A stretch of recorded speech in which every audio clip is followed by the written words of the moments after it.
We're going to frame up this wall. We're going to do it in 3 chunks. So they're each, I can break you guys into 3 separate teams, 8 footers each, and then we'll combine them with the top plate. Bottom plate is always a treated. In this case, we're doing a 2x6 wall instead of a 2x4 wall. And this will make sense later why we're doing it this way. But for today, just know that a typical interior wall is a 2x4. 2x6 is if you're running plumbing inside of it. Does anybody here have any framing experience? What are the options typically to do a corner? 3 solid studs.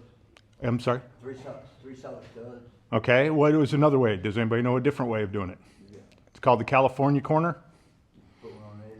Yep, put one on edge, exactly. So in a California corner, instead of doing a 3 stud pack, you turn one this way to start your studs. Here we're going to go over both. We're going to do one in one corner and a different style in the other corner so you guys can see each. Both of them are common practices. And then in the middle, what we're going to do is we're going to frame it as though it is a load-bearing window.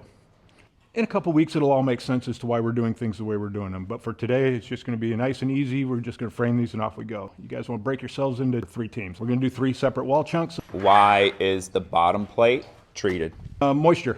Even on concrete like this, you're going to have moisture come up through the ground. Concrete is still a porous material, even if it's a solid concrete slab. Follow and subscribe for more.